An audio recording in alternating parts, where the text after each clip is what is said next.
Welcome back. I'm Brooke Baldwin. You're watching CNN. Investigators are trying to piece together this puzzle of exactly what happened to Malaysia Air Flight 17 and take a look at one of now the biggest clues. This is wreckage. These are obviously pieces of the plane scattered all over this rebel-controlled field area in eastern Ukraine.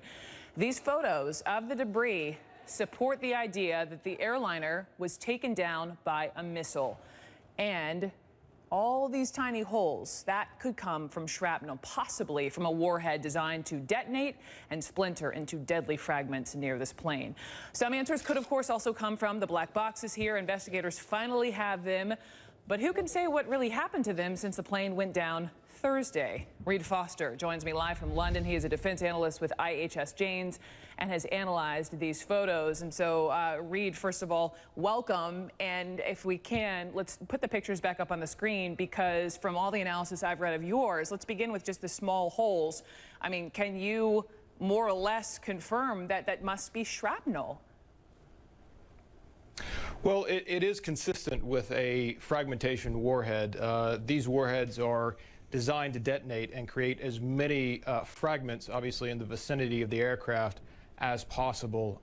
The intent of these fragments is to try to disable the aircraft, and it doesn't take very much, obviously, for these fragments to find their way into engines or perhaps control surfaces, hydraulics, or even the pilot or crew cabin in order to create catastrophic damage.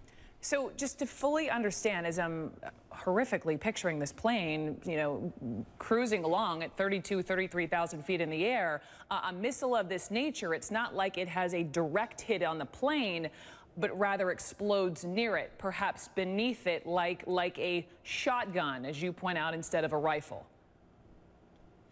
Certainly, yes. I mean, these weapons are not intended to strike the aircraft head on and sort of have penetrate the aircraft and then explode. It's actually much more effective for these particular type of weapons to come into proximity, in this case probably 50 to 15 meters away from the aircraft, then detonate. The warhead will fragment into hundreds of smaller fragments about the size of dimes or quarters. And at that point, it is like a shotgun effect if you think of the spreading out of a cloud of fragments. And obviously, each one of those fragments is traveling at incredible speeds and obviously do significant damage when they impact an aircraft, obviously itself traveling at speeds with all the pressures from the altitude as well as the blast wave itself. So these weapons are quite effective at what they do and have a very high probability of taking down a soft-skin aircraft, especially when it's a civilian airliner. If in fact it did how you're describing it, the damage it could have done, it did do. I'm just thinking about the 298 people on board, and I know this is trying to be delicate, but at least for these people, these children, these adults, was it quick? Yes, I mean, we can assume that there was a detonation outside the aircraft itself, and at that point, the aircraft would have been almost immediately rendered.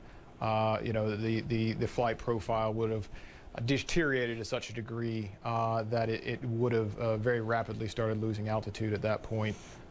So it is a weapon that, like I said, is not so much one that will impact the aircraft directly, but the damage that's caused in the exterior aircraft is enough to ensure that it will likely disable the aircraft if it does get a direct hit on it. Okay.